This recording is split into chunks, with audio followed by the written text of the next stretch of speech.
All right, guys, let's check out another Seiko. And yeah, I know you're probably watching this thinking like, Rob, you already did a video on this. I did, kind of. I did the spb213, which is the US version of this watch. Now, this is the JDM version. This is the sbdc139. They're identical. I can shorten this video up super fast, guys. We can bust this out real quick. It's the same watch. It's the same specs. I'm going to recycle this information. It's basically... depending on where you measure it. You measure from here, 41 and a half. If you measure like more side to side in the case, it's 40 and a half. The lug to lug, 47 and a half. Drilled lugs, complete Dia-Shield coating, so scratch resistant. 14 millimeter thick, slightly boxed and single domed sapphire crystal. 20 millimeter lug width, bracelet tapers down to 18. Milled clasp, stamped outer part, milled center part. Dive extension, double pusher. Longer fold over clasp, keeper, signed Seiko. 6.5 millimeter screw down crown, 200 meter water resist, weighing at about 180 grams, sized for my 7.25 inch wrist. Screw down case back. It does say on the case back limited edition. I'm not sure if I mentioned that on the SPB213, but they're not numbered either. So, I mean, some maybe in the serial number they're numbered somehow. But they made 6,000 of them, and I think the 6,000 number is both the SPB213 and the SBDC139. So it's not 6,000 each.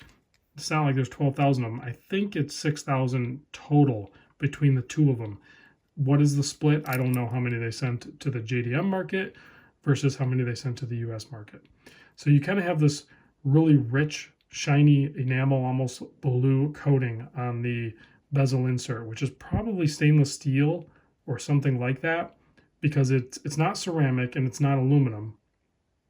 And then you have this silver dial with, I believe, applied indices. Those don't look like they're pressed up through. They might be, but it's so hard for me to tell. They do such a good job. The only way to really tell, I think, for this one would be to take it apart and look at the underside of the dial. So the handset, you have polished on one half, brushed on the other, so it's going to play with the light really good. And then you have a blue colored second hand. It is not thermally blued, it is just painted blue. The blue on the minute track on the outer part of the dial is also very, very close to the blue on the minute and on to the bezel. So other than that, actually pretty clean looking dial. Prospex X, of course, on there, automatic divers 200, Seiko at the top, Japan 6R35, excuse me, 6R35 movement in this. So it has a 70-hour power reserve, a little bump in anti-magnetic properties as well. Date at 3 o'clock, just a simple cutout, very cleanly done on the dial. White wheel with black printing.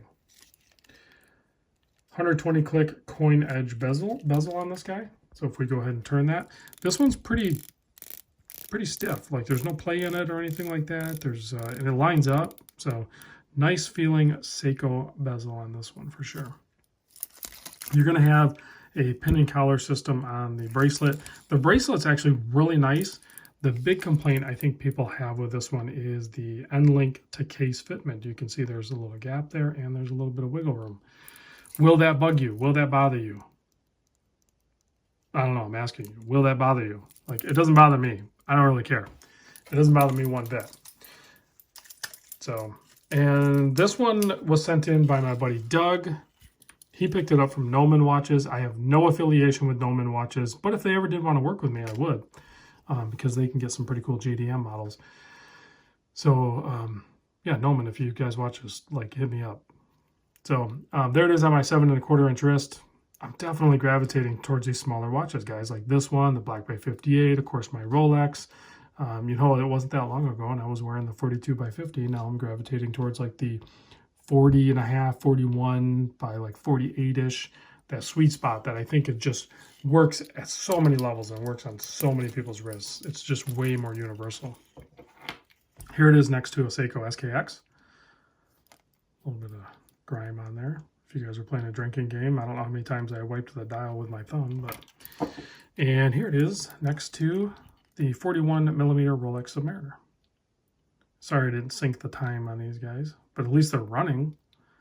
So, very similar in size.